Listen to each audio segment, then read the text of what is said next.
The day aliens learned what makes Earth a Class 13 Deathworld Part 4 by the fourth day. The situation had grown increasingly tense. The protests outside Central Park showed no signs of slowing down, and reports of strange seismic activity near Yellowstone dominated the news.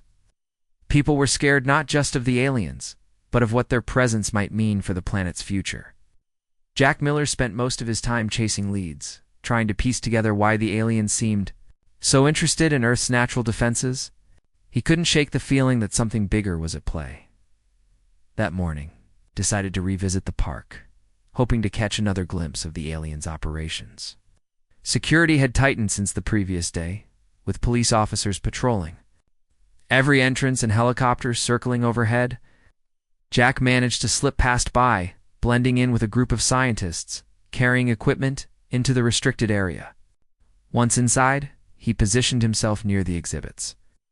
Keeping his camera ready, Sarah Bennett arrived shortly after, her face pale and drawn from lack of sleep. She carried a tablet filled with data about the geothermal activity near Yellowstone.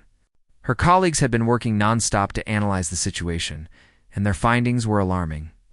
The alien probes weren't just collecting samples, they were actively destabilizing the region. Eruption if left unchecked. Secretary Robert Hayes intercepted Sarah as she approached the main display area. "Dr. Bennett," he said urgently, "we need answers."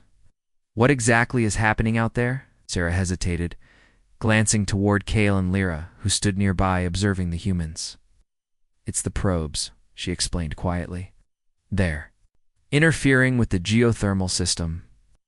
If this continues, we could see a full-scale eruption." Hayes frowned. "Can you prove it?" "We can show patterns consistent with their activity," Sarah replied. "But I don't know if they'll." "Listen." Before Hayes could respond, Cale stepped forward, his towering form casting a shadow over the group. "Your species claims concern for balance," he said sharply, "yet your actions destabilize ecosystems daily. Why should we believe you now?" Sarah clenched her fists, but forced herself to remain calm. "Because this isn't just about us," she countered. "If Yellowstone erupts, it won't just affect humans, it will impact the entire planet, and possibly beyond." Cale's glowing eyes narrowed. "You assume we care about your survival?" Lyra moved closer, her tone softer than Cale's. "Perhaps we should investigate further before drawing conclusions," she suggested. "Understanding context is key." Cale shot her a disapproving look but didn't argue. Instead, he turned back to Hayes. "Provide evidence of your claims. We will decide its validity." As the discussion continued, Jack noticed something unusual. One of the drones hovered near a patch of grass, emitting a low hum. Tiny plants nearby began wilting rapidly, their leaves curling inward as if burned. Jack zoomed in with his camera, capturing the moment in detail. Whatever these drones were doing, it wasn't harmless. Emma Miller joined the growing crowd later that afternoon, microphone in hand.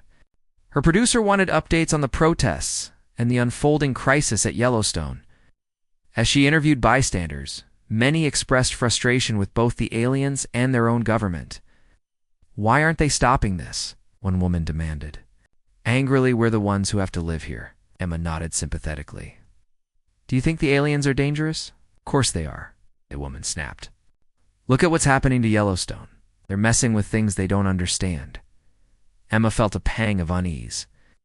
She wanted to reassure the woman, but she couldn't deny the truth.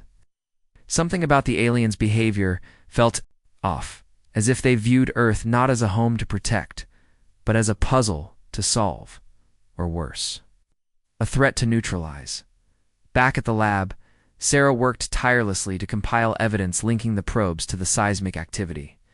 With Dr. Alan Parker's help, she created detailed maps showing the locations of the probes and the corresponding spikes in tremors.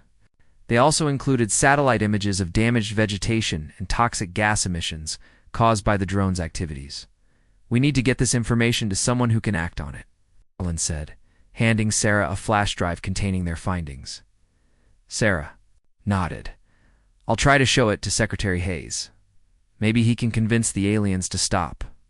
But when she approached Hayes, he looked skeptical. "Even if this is true, how do we make them listen?" They've already made it clear they don't. Trust us. Sarah hesitated. Then, remembering Jack's earlier footage of the drones damaging plants, she pulled out her phone and showed him the video. This proves they're causing harm, she insisted. If we expose it publicly, maybe people will demand action. Hayes sighed and risked provoking them. It's a gamble we can't afford. Frustrated, Sarah realized she'd have to take matters into her own hands. She texted Jack asking him to meet her at a nearby cafe. When he arrived, she handed him the flash drive. I need you to publish this, she said firmly. Show everyone what's really going on. Jack stared at the drive, weighing the risks. Publishing classified information could land him in serious trouble, but staying silent might cost far more. Finally, he nodded. I'll do it. Meanwhile, aboard the alien ship, tensions simmered between Kale and Lyra. While reviewing the latest data, Lyra noticed anomalies in the readings from Yellowstone. The tremors were escalating faster than expected, and the surrounding ecosystem was showing signs of collapse.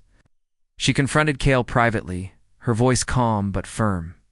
These disruptions may exceed our mission parameters, she said. If Yellowstone erupts, the consequences could ripple across the planet. Is that truly acceptable? Kale dismissed her concerns. Earth's instability is inherent. Our task is to assess, not intervene. But what if intervention becomes necessary? Lyra pressed. Would you rather destroy an entire world than adapt your approach? Kale's expression hardened. Destruction is sometimes unavoidable. You would do well to remember that. Lyra fell silent, her glowing eyes reflecting doubt. She had always trusted Kale's leadership, but now she wondered if his methods were too rigid, too blind to nuance.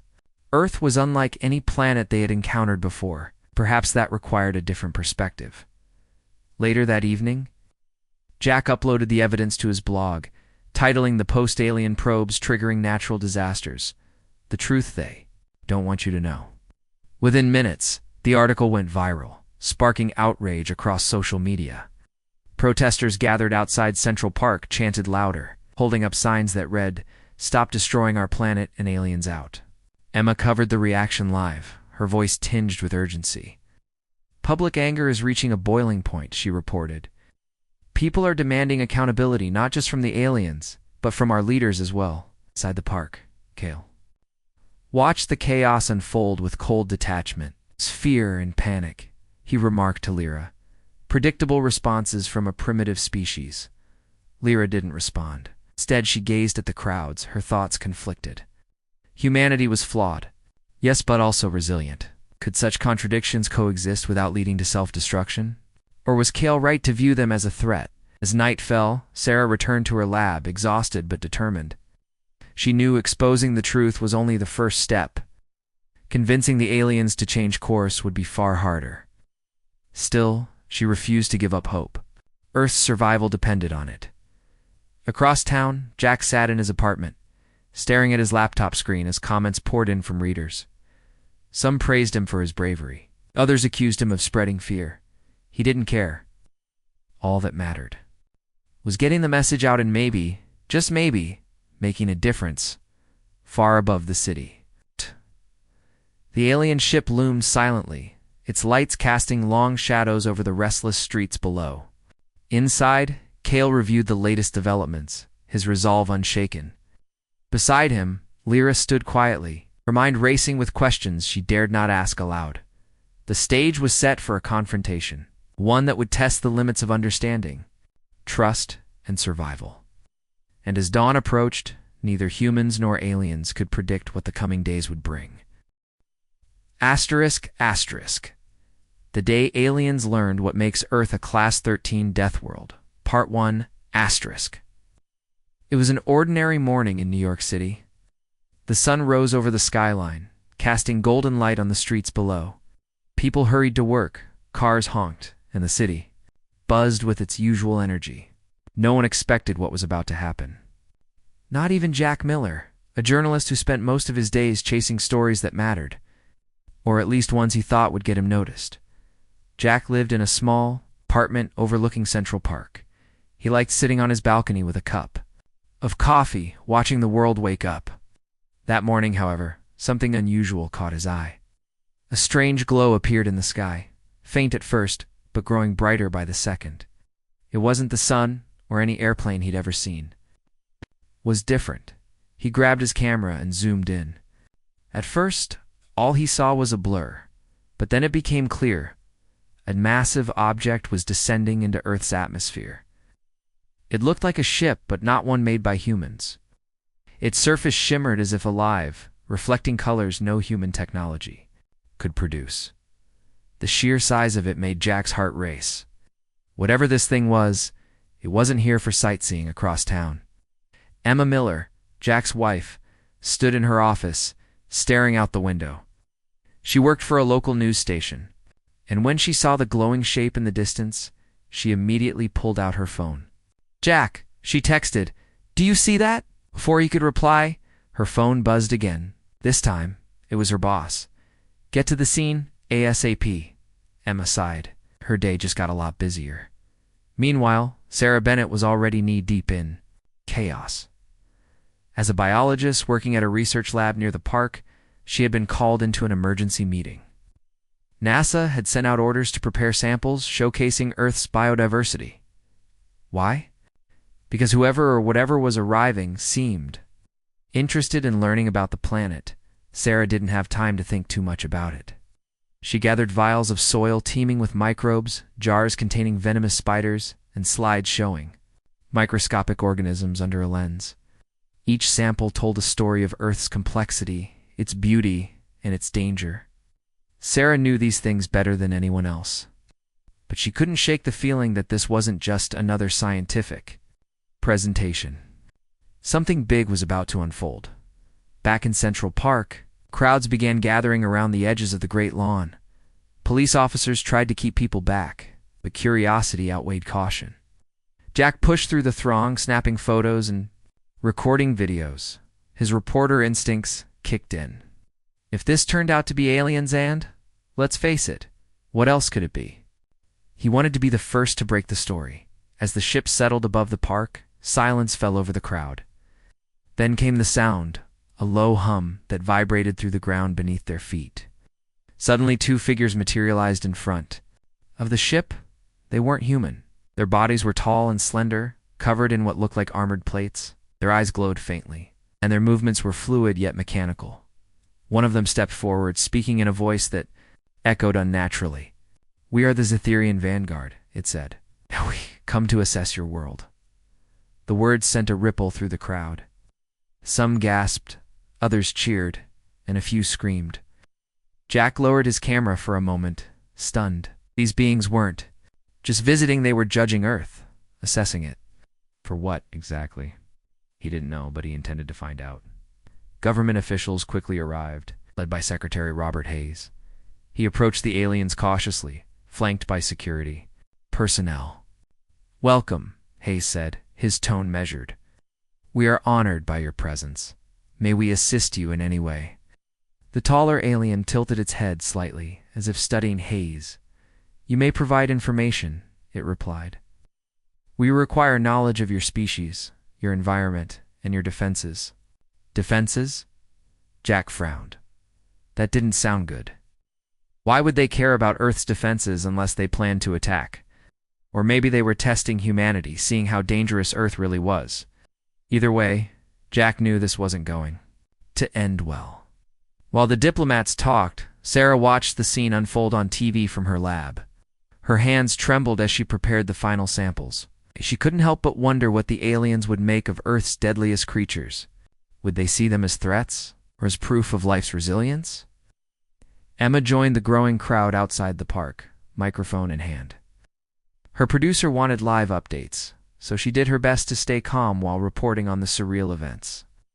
"Behind me," she said, gesturing toward the ship. "You can see the alien vessel hovering silently above Central Park. Officials are currently negotiating with the visitors, though their intentions remain unclear." Jack spotted Emma in the distance and waved, but she didn't notice. She was too focused on her job. He wished he could tell her to leave, to go home where it was safe, but he knew she wouldn't listen. Besides, he wasn't leaving either. Not until he got the full story. As the day wore on, the aliens continued their assessment. One of them, shorter and more curious-looking than the other, crouched down to examine a patch of grass. Without warning, tiny plants nearby released a burst of spores, causing the alien to recoil. Its armored skin smoked slightly where the spores had touched it. "What is this?" the alien demanded, turning to Hayes. Hayes hesitated before answering. "That is part of our ecosystem. Plants sometimes defend themselves against predators." "Predators?" The alien repeated, its voice sharp. "This planet harbors hostility at every level." Oh, Jack couldn't argue with that. Earth was brutal, beautiful, and unpredictable. But was it truly hostile enough to earn a bad reputation among interstellar travelers? He didn't know, but he suspected the answer would change everything for better or worse. By evening, the crowd had dispersed, though the tension lingered. Jack returned to his apartment, exhausted but unable to sleep. He stared at the footage he'd captured, replaying the moment the aliens arrived over and over again. Somewhere deep inside, he felt a mix of excitement and dread. Whatever happened next, one thing was certain: Earth was about to face judgment, unlike anything it had ever known, and Jack Miller planned to document every second of it. The day aliens learned what makes Earth a Class 13 Deathworld Part 2 the next morning. The city buzzed with rumors and speculation. News outlets replayed footage of the alien arrival non-stop, dissecting every word and gesture. People talked about Little Elson, the streets, and offices, even at breakfast tables. Jack Miller sat in his apartment, scrolling through social media posts while sipping coffee. He noticed how divided opinions were. Some people thought the aliens had come to help humanity, while others feared they were here to destroy it. Emma, still recovering from her late-night broadcast, called Jack. "Did you see the latest updates?" she asked, her voice tense. "Saying the aliens want to study Earth's ecosystems. No one knows why." Jack frowned. "Study? Or judge? Either way, this isn't just some friendly visit. You think they're dangerous?" Emma asked, though her tone suggested she already knew the answer. "I don't know," Jack admitted. "But I'm not taking chances. Keep your distance if things get weird." Emma sighed. "Easier said than done. My boss wants me out there. Again today. They're calling it the story of the century." Jack didn't argue. He knew Emma wouldn't back down. Instead, he grabbed his camera and headed out, determined to dig deeper into what the aliens were really after. At the research lab, Sarah Bennett worked tirelessly alongside her team. NASA had sent clearer instructions overnight: prepare examples of Earth's deadliest creatures and most resilient life forms. The goal was to show the aliens that despite its dangers, Earth was worth preserving. But Sarah couldn't shake the feeling that something was off. Why would an advanced civilization care so much about Earth's biology, unless they planned to exploit it or worse, destroy it? Her colleague, Dr. Alan Parker, interrupted her thoughts. "You okay, Sarah? You've been staring at that snake for 5 minutes." Sarah blinked and looked up. In front of her was a glass tank containing a venomous rattlesnake. Wet. Its scales shimmered under the fluorescent lights as it coiled lazily, oblivious to the chaos unfolding outside. "I'm fine," she said, forcing a smile, "just thinking." Alan leaned against the counter. "About what?" "About them," Sarah replied, nodding toward the window where the alien ship loomed in the distance. "What do you think they'll do once they figure out how?" "Complicated Earth is," Alan shrugged. "Hard to say. Maybe they'll leave us alone. Or maybe they'll decide we're too much trouble." Sarah didn't respond. She turned back to the snake, lost in thought. Meanwhile, in Central Park, the aliens had set up a temporary base near the Great Lawn. 2 figures stood out among their group, one taller and more authoritative, the other shorter and noticeably curious. Ow. The taller one, identified by officials as Commander Kale, spoke sharply and rarely smiled.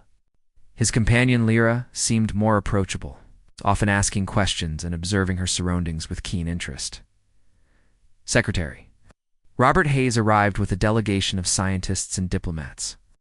Among them was Dr. Maria Lopez, a renowned ecologist, tasked with presenting Earth's biodiversity to the aliens. As they approached, Kale stepped forward, his glowing eyes scanning the humans before him. "We require detailed information," Kale stated flatly. "Begin." Maria nodded nervously and gestured to her team. They unveiled displays showcasing everything from carnivorous plants to antibiotic-resistant bacteria. Each exhibit highlighted Earth's ability to adapt and survive and thrive in hostile conditions. Ko listened intently, but showed little emotion. When Maria explained how certain fungi could break down toxic waste, he merely tilted his head slightly. But when she mentioned humanity's role in both creating and solving environmental problems, his expression darkened. "Your species is contradictory," Kale said. "You create destruction, yet claim responsibility for restoration. How do we measure your value?" Maria hesitated, unsure how to respond. Before she could speak, Lyra stepped forward, her voice softer than Kale's. "Perhaps contradictions are part of their nature," she suggested. "Complexity does not always equate to hostility." Kale shot her a sharp look but said nothing. Nearby, Jack watched the exchange through his camera lens. He zoomed in on Lyra, intrigued by her behavior. Unlike Kale, who radiated authority and suspicion, Lyra seemed genuinely curious about humanity. Jack wondered if she might be their best chance at understanding the aliens' intentions. As the presentation continued, Jack noticed something strange. One of the smaller alien drones hovered close to the exhibits, collecting samples without permission. It paused briefly over a tray of soil teeming with microorganisms, then moved on to inspect a jar containing a spider. No one else seemed to notice, or if they did, they didn't say anything. Jack decided to investigate further. Slipping away from the main group, he followed the drone as it drifted toward a quieter section of the park. There, hidden behind thick bushes, he found several more drones extracting data from trees and plants. Tiny needles pierced bark and leaves, drawing out sap and other fluids. The process left faint scorch marks on the vegetation. Evidence of the drone's invasive methods, Jack snapped photos and recorded video, his mind racing. Were the aliens secretly testing Earth's defenses? If so, why? And what would they do with the information they gathered? Before he could gather more evidence, a loud rustling startled him. Turning quickly, he saw Lyra standing nearby, her glowing eyes fixed on him. For a moment, neither of them moved. Then she spoke, her voice calm but firm. "You should not be here," she said. Jack raised his hands instinctively. "I'm just a reporter," he stammered. "I wasn't trying to interfere." Lyra studied him for a moment longer, then glanced at the drones. "These machines are gathering data," she explained. "To understand your world better, die damaging it," Jack countered, emboldened by her apparent lack of hostility. Lyra hesitated. "Damage is not our intent. We seek knowledge." Jack lowered his camera slightly. "Didn't. What happens if you don't like what you find?" Lyra didn't answer right away. Instead, she turned her gaze toward the distant skyline, where skyscrapers jutted into the sky like jagged teeth. "Your planet is unique," she said finally. "It thrives on imbalance. Life fights to survive, yet it finds harmony in chaos. This puzzles us." Jack wasn't sure whether to feel relieved or alarmed. "Does that mean you'll leave us alone?" Again, Lyra hesitated. "That decision rests with my commander." She gestured toward Kale, who was now deep in conversation with Secretary Hayes. "But I believe your species deserves consideration." With that, she turned and walked away, leaving Jack standing alone among the bushes. He watched her go, unsure what to make of their brief encounter. One thing was clear, though. The aliens weren't just visitors. They were judges, weighing Earth's fate based on criteria no one fully understood. Later that evening, Jack returned to his apartment and uploaded his footage. He couldn't stop thinking about Lyra's words. Did she genuinely sympathize with humanity, or was she simply playing along? Either way, her curiosity gave him hope. Hope that maybe, just maybe, Earth stood a chance. Across town, Emma wrapped up another long day of reporting. Her producer praised her work, but warned her to stay safe. "Things are heating up," he said. "Be careful out there." Emma nodded, though she doubted she'd take his advice. Like Jack, she felt drawn to the unfolding drama, unable to step away, even if it meant risking her safety. Back at the lab, Sarah stayed late, reviewing the samples prepared for the aliens. She couldn't shake the image of those drones probing Earth's flora. Something about it felt wrong, like they were looking for weaknesses rather than marveling at strengths. Dr. Alan Parker joined her, holding 2 cups of coffee. Still worried? He asked, handing her one. Sarah nodded. Yeah, I can't shake the feeling that they're not telling us everything, Alan sighed. Maybe they aren't. But all we can do is trust that humanity's resilience will speak for itself. Sarah smiled weakly. Let's hope so. As night fell over the city, the alien ship remained suspended above Central Park, casting an eerie glow over the landscape. Inside, Cale reviewed the data collected by his drones, his expression unreadable. Beside him, Lyra watched quietly, her thoughts hidden behind glowing eyes. Far below, humanity waited anxiously, unaware of the verdict that would soon determine Earth's future. Asterisk, asterisk. The day aliens learned what makes Earth a Class 13 Deathworld, Part 3, asterisk. The next day began with a heavy sense of anticipation. The city felt quieter than usual, as if everyone was holding their breath, waiting for the aliens to make their next move. Jack Miller woke up early, his mind racing with questions about what he'd witnessed the previous evening.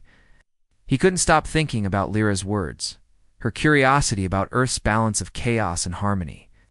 Was she genuinely interested in humanity, or was she simply gathering information to justify some greater plan?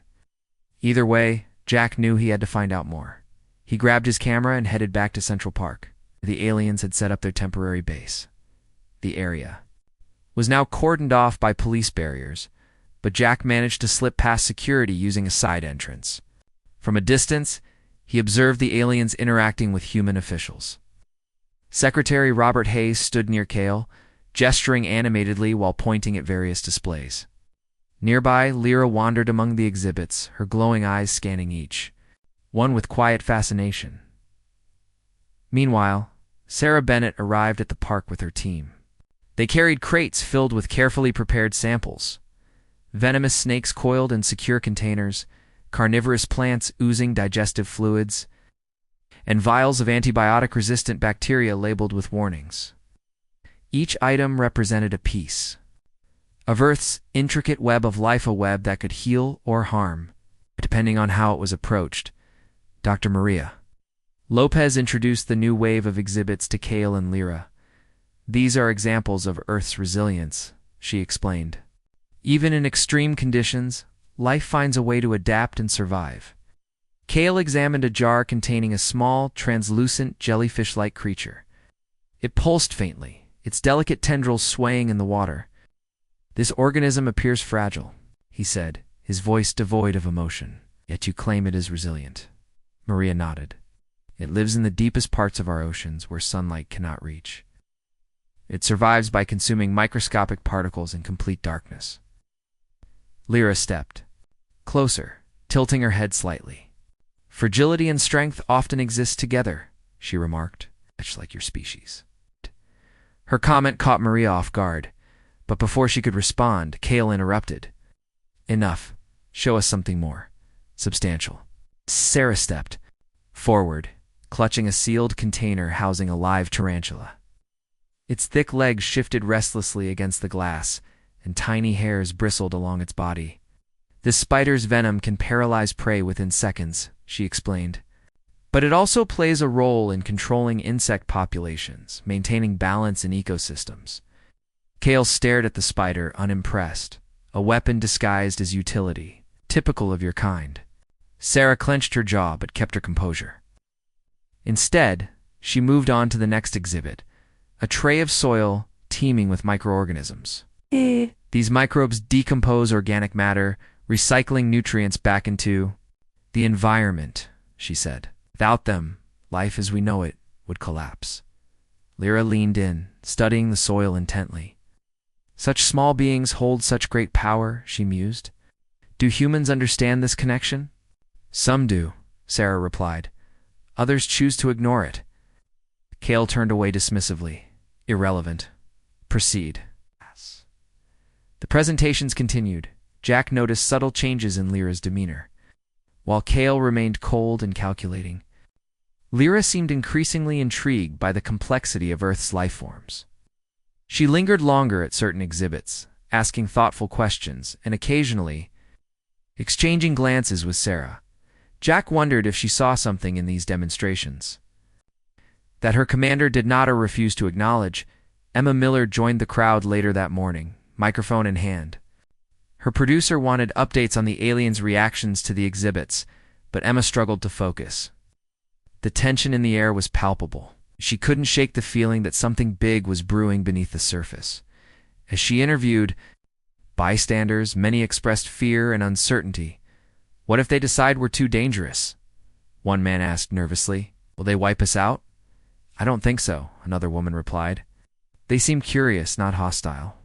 Emma wished she shared their optimism, but deep down, she wasn't sure. She glanced toward the alien ship looming overhead and shivered. Something about its presence felt ominous, even though no direct threat had been made. Back at the exhibits, Dr. Alan Parker joined Sarah to assist with the final presentation, a holographic simulation of Earth's ecosystems. Using advanced technology borrowed from NASA, they created a vivid depiction of rainforests, deserts, oceans, and tundras all interconnected through cycles of life and death. The hologram shimmered and shifted, showing how predators hunted prey, how plants adapted to droughts, and how entire ecosystems recovered after disasters. This is our planet's true strength. Sarah told Kale and Lyra, not just individual creatures, but the relationships between them. Together, they create a system capable of enduring almost anything. For the first time, Kale showed a flicker of interest. And yet, your species disrupts this system constantly, he said. Pollution, deforestation, extinction, you destroy what sustains you. We've made mistakes, Sarah admitted, but we're learning. We're trying to fix what we've broken. Lyra watched the hologram intently, her expression unreadable. After a long pause, she spoke. Perhaps destruction is part of growth, she suggested. Your history shows periods of rebuilding after collapse. Perhaps this cycle defines your species. Kale frowned. Or perhaps it proves your instability. A species incapable of maintaining balance does not deserve survival. His words sent a chill through the group. Even Secretary Hayes looked uneasy. Before anyone could respond, one of the alien drones zipped past, startling everyone. It hovered over the hologram, scanning it with bright beams of light. Then it darted away, returning to the ship with whatever data it had collected. Jack followed the drone discreetly, slipping behind trees and bushes to avoid detection. When he reached the edge of the park, he spotted several other drones extracting samples from nearby plants and animals. Some left scorch marks on leaves. Others left behind small pools of toxic residue. Jack recorded everything, his stomach sinking as he realized the extent of the damage. Later that afternoon, tensions escalated when a group of protesters gathered outside the park, holding signs that read, "Save Earth, and we are not dangerous." They chanted slogans demanding transparency from both the aliens and their own government. Police tried to keep them contained, but emotions ran high. Among the protesters was Emma, who decided to cover the demonstration live. "People are scared," she reported, her voice steady, despite the chaos around her. They want answers, and they're not getting them. One protester approached her, holding a sign that read, "Aliens go home." "We don't need them." "Judging us?" he said angrily. "They don't belong here." Emma nodded sympathetically. "Do you think they'll hurt us?" The man hesitated, then shrugged. "I don't know, but I'm not taking chances." As night fell, the protests grew louder, drawing attention from across the city. Inside the park, the aliens showed no reaction to the commotion. Kale reviewed the day's findings with Lyra, his tone clipped and impatient. "This planet is a paradox," he declared. "Its defenses are formidable, yet its inhabitants are reckless. How do we classify such contradictions?" Lyra didn't answer immediately. She gazed out at the darkened skyline, her glowing eyes reflecting the city lights. "Perhaps classification is not the answer," she said softly. "Understanding is." Kale shot her a sharp look. Understanding leads to hesitation. Hesitation weakens resolve. We must act decisively. Before Lyra could respond, a sudden tremor shook the ground. Everyone froze, unsure what had caused it.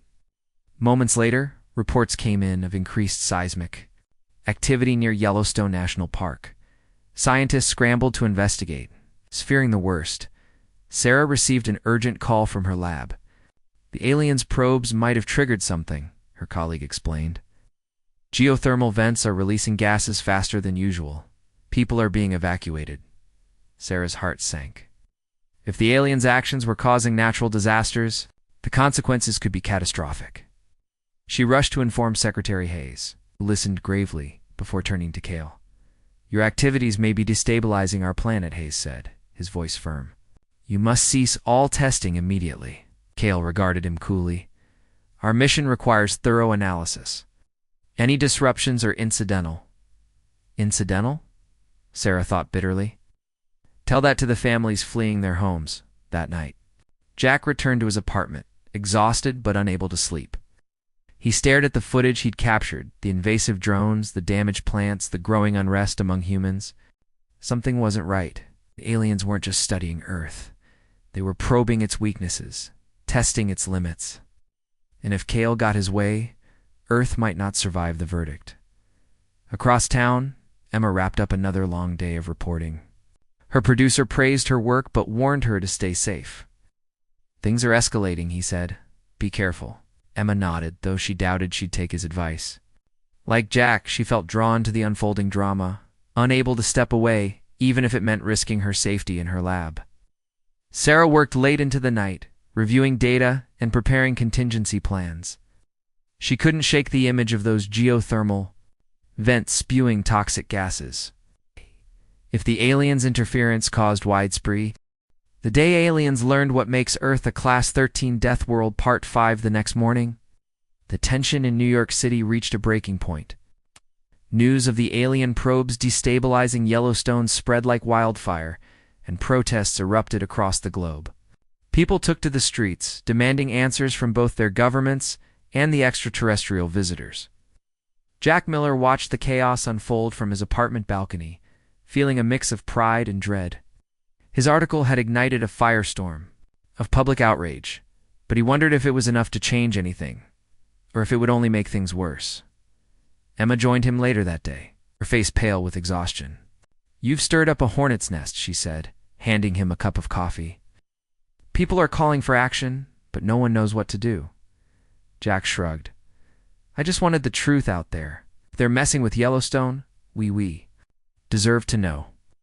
Emma nodded, though her expression remained uneasy. What if they retaliate? What if this makes them see us as even more dangerous? Before Jack could respond, his phone buzzed with an incoming message. It was from Sarah. Bennett, meet me at the lab. Urgent. Jack grabbed his camera and headed out, leaving Emma behind. She hesitated for a moment before deciding to follow him. Whatever Sarah had to say, couldn't wait in. Emma wasn't about to sit on the sidelines while the world unraveled. At the lab, Sarah paced nervously, clutching a tablet filled with new data. When Jack and Emma arrived, she wasted no time. Getting to the point. The tremors near Yellowstone are accelerating, she explained. If we don't stop the probe soon, the supervolcano could erupt. And if that happens, she trailed off, letting the implications sink in. Jack frowned. Can we shut down the probes ourselves? Sarah shook her head. They're too advanced. Only the aliens can disable them. Then we need to convince them, Emma said firmly. We have to show them how much damage they're causing. Sarah hesitated. Cale won't listen. He sees Earth as a threat that needs to be controlled. But Lyra, she seems different. Maybe she'll understand. Jack nodded slowly. Lyra did seem curious during the presentations. Do you think she'd help us? I don't know, Sarah admitted. But it's our best shot. With that, the trio devised a plan. They would gather all available evidence, satellite images, seismic readings, drone footage, and present it directly to Lyra. If they could appeal to her sense of curiosity and fairness, maybe she could sway Cale's decision. Meanwhile, aboard the alien ship, Tensions between Kale and Lyra were escalating. While reviewing the latest reports, Lyra confronted her commander once again. The data suggests the probes are exacerbating existing instabilities, she said cautiously. If we continue, the consequences may spiral beyond our control. Kale dismissed her concerns with a wave of his hand. Earth's instability is intrinsic. Our mission is to assess its danger level, not preserve it. But what if preservation is necessary for accurate assessment? Lyra countered. Destroying the subject undermines the purpose of our analysis. Kale turned to face her, his glowing eyes sharp with irritation. Your sentimentality clouds your judgment. This planet is a paradox, a fragile web, teetering on the edge of collapse. Its survival is improbable, and therefore irrelevant. Lyra fell silent, though her expression betrayed her unease. She had always trusted Kale's leadership, but now she questioned whether his rigid adherence to protocol blinded him to nuance. Earth was unlike any world they had encountered before, and perhaps that required a shift in perspective. Back on the ground, Jack, Emma, and Sarah prepared for their meeting with Lyra. Armed with tablets, flash drives, and printed documents, they made their way to Central Park, where the aliens continued their operations. Security was tighter than ever, but Jack managed to slip past the barriers using his press credentials. Emma and Sarah followed closely behind, keeping their heads down to avoid drawing attention. When they finally spotted Lyra, she was examining a display of carnivorous plants. Her movements were slow and deliberate, as if she were trying to absorb every detail. Jack approached cautiously, holding up his hands to show he meant no harm. Lyra, he said softly, catching her attention. We need to talk. Lyra tilted, her head slightly, studying him with glowing eyes. You again, she remarked. What do you want? We have information you need to see, Jack replied. About the probes in Yellowstone. Lyra hesitated, then gestured for them to follow her to a quieter area. Once they were alone, Sarah stepped forward, presenting the evidence. These probes are destabilizing the geothermal system, she explained. If this continues, the supervolcano could erupt, causing widespread destruction, not just for humans, but for the entire planet. Lyra scanned the data silently, her expression unreadable. After a long pause, she spoke. Why should I believe you? 'Cause it's true, Emma interjected. Look at the patterns. Look at the damage. You can see it yourself. Lyra studied the images carefully, her glowing eyes flickering with thought. Finally, she nodded. Very well. I will review this information. But convincing my commander will not be easy. We understand, Sarah said quickly. But please, if there's any chance you can stop this, we're begging you to try. Lyra regarded them for a moment longer, then turned and walked away. Disappearing into the alien encampment, the trio exchanged nervous glances, unsure if their plea had made any difference. Later that evening, Kale called an emergency meeting aboard the ship.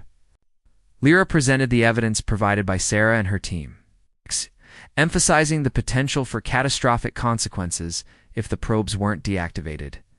Kale listened in silence, his expression unreadable. When she finished, he spoke sharply. This changes nothing. Earth's instability confirms its classification as a Class 13 Deathworld.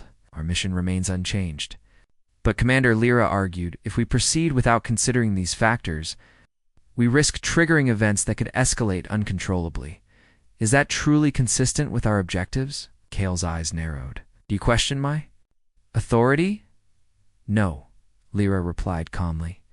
I question our methods. If we act without understanding, we fail our mission. For a moment, Kale seemed to waver. Then he turned to one of his subordinates. Send a team to investigate Yellowstone. Collect additional data. We will reassess based on their findings. It wasn't the outright halt they had hoped.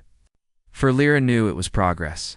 She bowed slightly and retreated to her quarters, her mind racing with possibilities. Down below, Jack, Emma, and Sarah waited anxiously for news. Hours passed with no word from the aliens. By nightfall, the protests outside the park had grown louder, fueled by rumors of impending disaster. Police struggled to maintain order, and helicopters circled overhead, casting harsh spotlights over the crowd inside the park. The aliens remained eerily silent, their massive ship casting long shadows over the restless city. Jack stared up at it, wondering what decisions were being made within its walls. Would Lyra's intervention be enough to save Earth? Thor had humanity already sealed its fate? As dawn approached, the world held its breath, waiting for the verdict that would determine its future. The day aliens learned what makes Earth a Class 13 Deathworld Part 6 by the sixth day, the situation felt like it was spiraling out of control. The protests outside Central Park had grown into massive demonstrations with thousands of people, chanting slogans and holding signs demanding answers from both the aliens and their own leaders. Jack Miller stood among the crowd, his camera slung over his shoulder. Watching as helicopters buzzed overhead and police struggled to keep order, despite the chaos, he couldn't shake the feeling that something big was about to happen. He just didn't know whether it would be good or bad.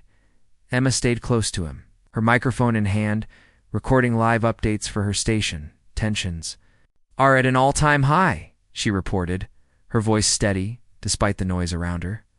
People are scared, angry, and desperate for answers. Will the aliens listen or will they act without considering the consequences? Jack glanced at her. Let's hope Lyra comes through, he muttered under his breath. If anyone can convince them to stop, it's her. Nearby, Sarah Bennett watched the scene unfold with a mix of frustration and determination. Spent the night analyzing fresh data from Yellowstone, confirming that the tremors were growing stronger by the hour. If the probes weren't deactivated soon, the supervolcano might erupt, unleashing devastation on a global scale. But convincing the aliens to take action wasn't going to be easy. Inside the alien ship, Cale reviewed the latest reports from his team investigating Yellowstone. The findings were troubling, though not enough to sway him completely. The instability is significant, he admitted grudgingly. But this planet has always been volatile. How do we know these disruptions aren't natural? Lyra stepped forward, her tone careful but firm. The patterns align too closely with the probe's activities to dismiss them as coincidence. If we ignore this evidence, we risk triggering a chain reaction we cannot control. Cale's glowing eyes narrowed. And what would you suggest? Cease our operations entirely? Abandon our mission? No, Lyra replied. But perhaps we adjust our approach, study the planet's responses, rather than provoke them further. Understanding requires patience. Cale hesitated, then turned to one of his subordinates. Prepare a holographic simulation of the potential eruption scenario, he ordered. We will present it to the humans and assess their reaction. Meanwhile, back on the ground, Jack, Emma, and Sarah gathered near the edge of the park, discussing their next move. We've done everything we can, Sarah said, her voice tinged with exhaustion. Now we just have to wait and see if Lyra can get through to them. But waiting feels useless, Jack snapped, pacing back and forth. What if they decide to destroy us anyway? What if Yellowstone erupts while we're sitting here doing nothing? Emma placed a hand on his arm. We can't give up now. People are counting on us, all of us, to make this right. Before they could continue their conversation, a sudden announcement echoed across the park. A deep, resonant voice filled the air, speaking in perfect English. Humans, gather. We have information to share. The crowd fell silent, turning toward the source of the sound. Cale and Lyra emerged from the alien encampment, flanked by several drones. Behind them, a large holographic display flickered to life, showing a detailed simulation of Yellowstone's geothermal system. The image zoomed in, highlighting areas where tremors were intensifying. Then slowly, the simulation depicted a massive eruption spewing ash and lava into the sky, spreading destruction across continents. This is what may occur if current trends continue, Cale declared coldly. Your species faces extinction not because of us, but because of your planet's inherent instability. Gasps rippled through the crowd. Some people shouted angrily, accusing the aliens of causing the problem. Others stared in stunned silence. Overwhelmed by the enormity of the threat, Sarah stepped forward, her voice trembling but determined. You're wrong, she said loudly. This isn't natural. It's happening because of your probes. You're making it worse. Cale tilted his head slightly, studying her. Prove it. We already did. Shakir rejected, stepping beside Sarah. We gave you the evidence. Are you saying you don't believe us? Lyra moved closer, her expression thoughtful. Data suggests a correlation between the probes and the tremors, she said softly. Perhaps deactivation is necessary for accurate assessment. Kale shot her a sharp look. Assessment does not require preservation. But it does require balance, Lyra countered. Destroying the subject undermines the purpose of our mission. For a moment, Kale seemed to waver. Then he turned to the crowd. If your species wishes to survive, you must demonstrate value beyond chaos and destruction. Prove to us that Earth deserves preservation. The challenge hung in the air, heavy and unyielding. Jack, Emma, and Sarah exchanged nervous glances. How could humanity possibly prove its worth to beings who saw the planet as inherently dangerous? Later that evening, the trio regrouped at Sarah's lab, brainstorming ideas. They want proof of our value, Sarah said, pacing the room. So let's show them. Let's create something that highlights Earth's resilience, not just its dangers? Like what? Emma asked. A slideshow of cute animals? Something bigger. Something that shows how life adapts, survives, and thrives even in the face of disaster. Jack nodded slowly. What about a hologram, like the one they showed earlier, but focused on recovery instead of destruction? Sarah's eyes lit. Yes. We can simulate ecosystems rebuilding after wildfires, coral reefs regenerating after bleaching events, forests growing back after deforestation. Show them that Earth isn't just a death world, it's a living, breathing system capable of healing itself. With renewed energy, the group got to work. Dr. Alan Parker joined them, helping to compile footage and data showcasing Earth's ability to recover from adversity. Together, they created a vivid holographic presentation that told a story of resilience, adaptation, and hope. As dawn approached, they returned to Central Park, carrying their equipment. When they reached the alien encampment, Kale and Lyra were waiting. Without hesitation, Sarah activated the hologram. The image shimmered to life, showing lush greenery sprouting from scorched earth, fish returning to once polluted rivers, and cities powered by renewable energy. The visuals were accompanied by a soft narration explaining how humanity and the planet were learning to heal themselves. When the presentation ended, there was a long silence. Kale studied the hologram. Intently, his expression unreadable. Finally, he spoke. This demonstrates potential, but potential alone is insufficient. Lyra stepped forward, her glowing eyes reflecting admiration. Potential combined with effort is worth consideration, she said. Perhaps Earth's classification should reflect not only its dangers, but also its capacity for renewal. Kale hesitated, then nodded curtly. Very well, we will reassess. But no, if your species fails to uphold this promise, we will not hesitate to act. With that, the aliens retreated into their ship, leaving the humans standing in stunned silence. Jack exhaled deeply, realizing he hadn't been breathing during the exchange. Emma clutched her microphone tightly, tears welling up in her eyes. Sarah simply smiled, exhausted but relieved. As the sun rose over the city, the crowd began to disperse, murmuring about what had just happened. For the first time in days, there was a glimmer of hope. Maybe, just maybe, humanity had proven itself worthy of a second chance. Far above, aboard the alien ship, Lyra gazed out at the golden skyline, her thoughts swirling. Earth was unlike any world she had ever encountered. Fragile, yet resilient. Paradox. And though Kale remained skeptical, even he couldn't deny the complexity of what they had witnessed. The battle wasn't over. For now, the verdict was postponed. Humanity had bought itself some time and, perhaps, a chance to prove that Earth was more than just a Class 13 death world.